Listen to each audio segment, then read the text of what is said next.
It is news to many that the United Nations even has an Office for Outer Space Affairs, which is, in fact, responsible for promoting international cooperation in the peaceful uses of outer space. Joining me now is author and journalist Nick Pope, who used to run the British government's UFO project at the Ministry of Defence. Thanks so much for joining us.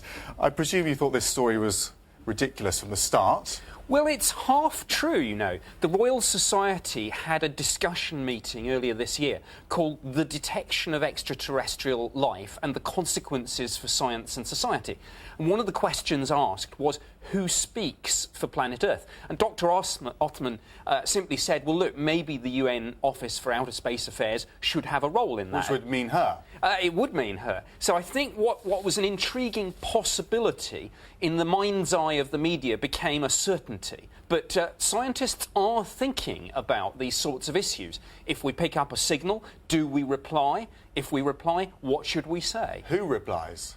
Well, people are looking for signals using radio telescopes. Yes. If we find one of the big issues, and Stephen Hawking has talked about this recently... The Cambridge professor. Absolutely, has said, well, maybe we shouldn't reply at all, because look what happened when the European explorers encountered the Native Americans. Didn't come off too well for the Native Americans. But all these issues now, the scientific community are beginning to think about this, and I think that's interesting. And is the information, the research, coordinated in a way that if a signal did come through, you'd all be discussing it, and you would perhaps put together some sort of response and decide who it would be? Is there any sort of setup or any committee of any kind? Well, the search for extraterrestrial intelligence have something called the Declaration Protocols, which is really more about verification than anything else. But these issues, these next step issues, should we reply, what should we say? The Royal Society are going to be discussing that at their meeting next week, which I'm going to be attending. OK, and just to give us a bit more background about your experience in this, you were in charge of all of this, effectively, for the British government. You came to the conclusion, eventually, from an impartial point of view, that there are UFOs likely to come or have come? Well, I'm not sure about that. I'm convinced... You couldn't write off some of the examples. I couldn't write... Exactly. The politician's answer. I'm convinced there's life out there. Not sure if we're being visited, but some of the UFO sightings that we investigated, we couldn't explain in conventional terms. OK, and so if you had enough resources at the time, how much more would you have researched that, and what do you think your conclusion might have been?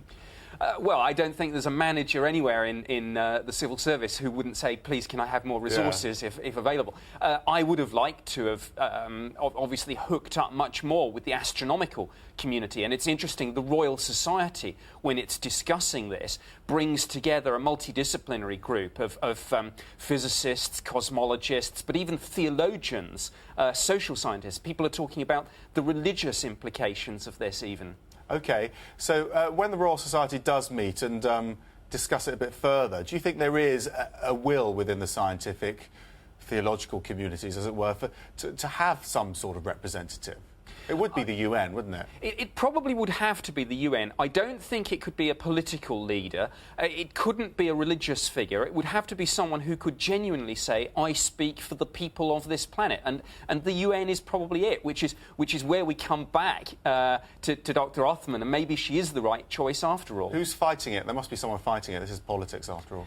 Well, I don't know. Maybe one of her colleagues was a little bit over-enthusiastic about translating this speculation that the UN Office of Outer Space Affairs might have a role into a certainty. I don't know. Promoting the department. Thank you very much. Thanks very much. That's great.